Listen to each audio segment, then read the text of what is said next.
हर खबर पर होगी आपकी पकड़। डाउनलोड कीजिए एबीपी लाइव ऐप। शहीद कर्नल आशुतोष शर्मा, जो कि उत्तर प्रदेश के बुलंदशहर के रहने वाले थे, लॉकडाउन के चलते उनका अंतिम संस्कार उनके परिवार को जयपुर में ही करना पड़ा।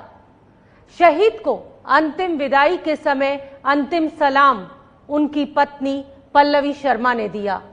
पल्लवी शर्मा जी इस समय हमारे साथ लाइव जुड़ी हुई हैं। पल्लवी शर्मा जी, जिस तरह की तस्वीरें हमने देखी, देश भर में सभी की आंखें नम हो गईं। भारी मन से विदा किया कर्नल आशुतोष को, लेकिन हमने आपकी तस्वीरें भी देखी। वो हिम्मत, वो बहादुरी, वो जज्बा जिसके साथ आपने अपने पति को अंतिम सलाम किया। लेकिन सवाल मेरा ये कि अब आगे क्या?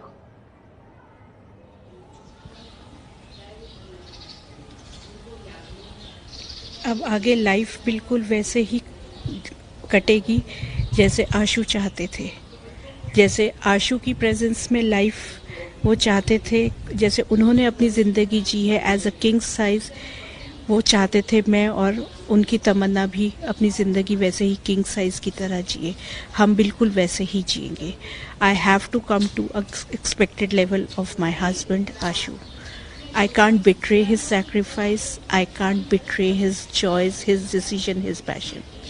I was always with him, and I know abhi I can feel him around me. I can feel he passing his strength towards me. That's the reason I was so calm with such a smiling face. I know he's around me. और क्या पल्लवी जी, ये वही ताकत है जिसने आंसुओं को थाम लिया, आंसुओं को बहने नहीं दिया, किसी को आपकी तकलीफ को आपने देखने नहीं दिया?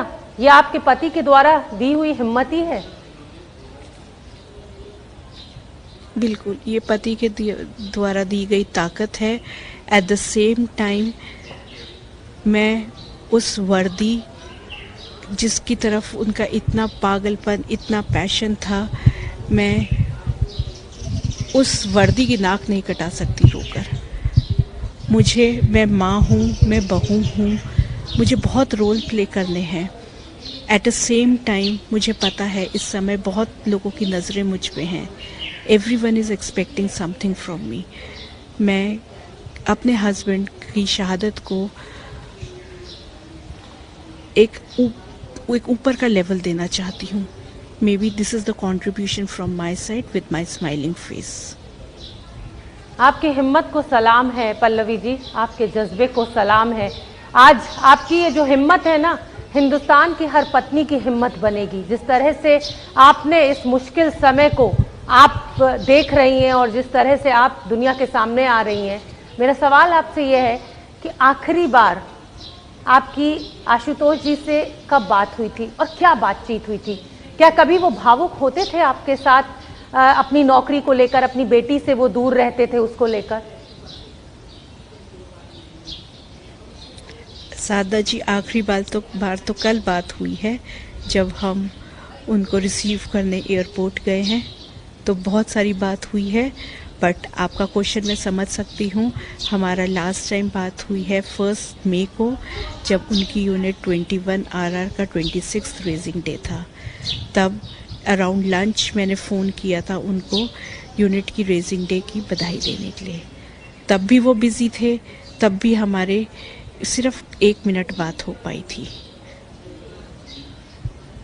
पल्लवी जी, आपकी बेटी बहुत छोटी है और ये मैं भी जानती हूँ एक बेटी होने के नाते कि पिता की बहुत अजीज होती हैं बेटियाँ, और बेटियों के लिए पिता भी उनसे ज़्यादा कहा जाए कि साधना जी, मेरी बिटिया छोटी, शोभना नाम है मेरा, मैम शोभना। साधना जी, मेरी बिटिया छोटी है, पर वो आशु की तमन्ना है। आप देखिएगा वो कितनी बहादुर निकलेगी। क्या आशुतोष जी का कोई सपना था कि बड़ी होगी बेटी तो ये बनेगी, ऐसी दिखेगी, कोई ऐसी बात? क्योंकि बेटियां तो बेटियां होती हैं पिता के लिए। बिल्कुल, पिता के लिए बेटी बेटी ही होती है। वो अपनी तमन्ना को हमेशा एक यूनिफॉर्म में देखना चाहते थे। बहुत उनका सपना था कि मैं इसको यूनिफॉर्म में देखना चाहता हूँ, और देखिएगा ये सपना बहुत जल्द पूरा होगा, matter of another few years. आपके जज्बे को सलाम है। आपने अपने पति को खोया एक आतंकवादी हमले में, उन कायरों की वजह से जो छुप कर पीठ पर वार करते हैं, और आज फिर आप अपनी इकलौती बेटी को उसी वर्दी पहनाकर वही शान देना चाहती हैं देश को जो आपने अपने पति के साथ महसूस की होगी। पल्लवी जी, बहुत सारी जिम्मेदारियां भी छोड़ गए आशुतोष जी आपके ऊपर। बेटी की जिम्मेदारी तो है ही है, उनकी माताजी भी जिंदा हैं और उनके बड़े भाई भी हैं आपके साथ। परिवार के साथ इस समय आशुतोष जी का ना होना बहुत मुश्किल। नहीं साधना जी, who said Ashu is not with us? Every one of us can feel Ashu around us in a very positive manner. He is very much over here. Believe me, I can vouch for this.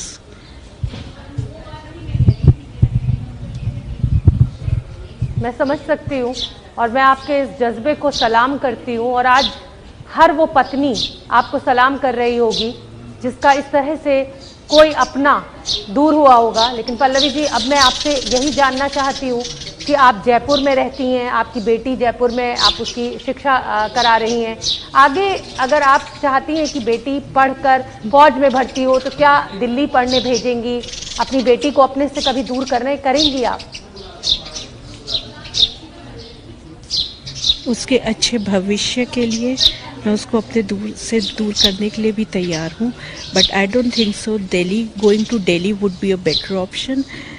Delhi हो, जयपुर हो, बच्चे की संस्कार अच्छे होने चाहिए, बच्चे की परवरिश अच्छी होनी चाहिए, वो फौज में ऑफिसर बन जाएगी। पल्लवी जी, किसने बोला कि दिल्ली के लोग जाते हैं? आशु तो बुलंदशहर के थे, है ना? आशु तो बुलंदशहर के थे, एक बहुत छोटी जगह से। बिल्कुल।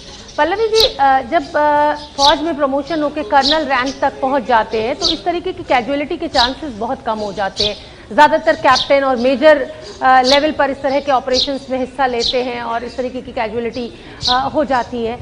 लेकिन आपने क्या मतलब, वैसे तो इस चीज़ की कभी कोई इमेजिनेशन भी नहीं कर सकता, लेकिन क्या कोई ऐसी इंट्यूशन कि ये कुछ ऐसा होने जा रहा है कल? क्योंकि आपकी तो बातचीत होती होगी उनसे, और पत्नी ये कभी सोच नहीं पाती है कि कल का जो सुबेरा होगा वो इस बुरी खबर के साथ होगा।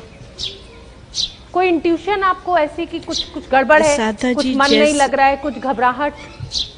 साधना, नहीं ऐसा कुछ नहीं था, बट मुझे पता था आशु का पागलपन, जुनून, पैशन कैसा है, तो मुझे कहीं ना कहीं पता था कि ऐसा कुछ हो सकता है, क्योंकि वो अपने बारे में बिल्कुल नहीं सोचते थे। उन्हें सिर्फ और सिर्फ अपने जवान, अपने साथी ऑफिसर्स की सुरक्षा के बारे में सोचते थे। जज्बा तो वही रहता है साधना जी, चाहे रैंक कैप्टन की हो, मेजर की हो या कर्नल की। जज्बा रैंक से बहुत नहीं बढ़ता, जज्बा तो वो अंदरूनी होता है, वो तो शुरू से ही था जज्बा। तो चाहे वो कैप्टन थे, चाहे वो मेजर, चाहे वो कर्नल बने, he had always led his jawans, his men from front. Pallavi ji, वैसे तो पति पत्नी की ऐसी बहुत सी अनमोल यादें होती हैं जो आपके पास एक खजाना होगा उनके साथ बिताए हुए समय का, लेकिन कोई ऐसी याद जो आज आप मुझसे, मेरे दर्शकों से साझा करना चाहें? क्योंकि आज देश की आंखें नम हैं जिस तरह से एक बहादुर बेटा हमने खोया है। साधना जी, आप मुझे मेरा लॉकर खोलने को कह रही हैं, मेरी ही चाबी से। बहुत मेमोरीज है, but the best part of Ashu is always comfort he had given me, trust he used to have on me. Trust about anything, about everything. मैं आशु से कोई भी बात कर सकती थी। एज अ हस्बैंड वाइफ तो सबकी बात होती है, बट एज अ फ्रेंड मैं जो आशु से बात कर सकती थी, I will be missing that. और यादें तो बहुत है। पल्लवी जी, जैसा कि आपने बताया कि वो अपने जवानों की सुरक्षा के लिए आगे आगे लीड करते थे, हमेशा उनके लिए तैयार खड़े रहते थे, कोई ऐसी याद, उनके साथ के जो लोग हैं उनको टाइगर कह के पुकारते थे, उनकी बहादुरी का अंदाजा हमें इसी बात से लगता है। तो कोई ऐसी याद जो सेना की वो आपसे कभी बांटते हो, कोई अपना ऐसा एक्सपीरियंस जो आज आपको लगे कि आप हमारे साथ साझा कर सकती हैं? मैं जब भी 21 RR जाती थी तो मुझे वहाँ पे ऑफिसर्स, मुझे वहाँ पे जवान सब बोलते थे मेम साहब ऐसा साहब नहीं देखा हमने। बहुत लोग देखे हैं, हमें भी अब फौज में इतना टाइम हो गया, पर ऐसा साहब नहीं देखा जो ना सोता है, कब खाता है, कब सोता है, कब पीता है, पता ही नहीं चलता। जब देखो कोई फ़ोन करो आधी घंटे में, रात के 4 बजे भी फ़ोन उठा लेंगे। जहाँ देखो पता नहीं कैसे पता चल जाता है हमारे साहब को कि हमें इनकी यहाँ पे ज़रूरत है, वो हमें रात के 2 बजे भी उस जगह पे नज़र आते हैं। हर कोई जवान, हर GCO, जितने उनके जूनियर्स थे वो सब मुझसे यही बोलते थे।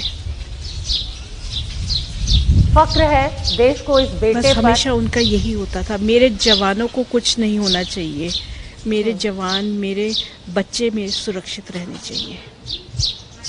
आज देश को फक्र है पल्लवी जी, यकीन मानिए हर हिंदुस्तानी का सीना आज गर्व से चौड़ा है कि ऐसे बेटों को माओं ने जन्म दिया है इस देश में, और ऐसी पत्नियां हैं जो अपने पति की कुर्बानी पे ये कह रही हैं कि मेरी बेटी भी कल वर्दी ही पहनेगी। बहुत बहुत धन्यवाद पल्लवी जी ABP न्यूज से बात करने के लिए। हमारा सलाम आपको एक बार फिर, आपकी हिम्मत को हमारा सलाम।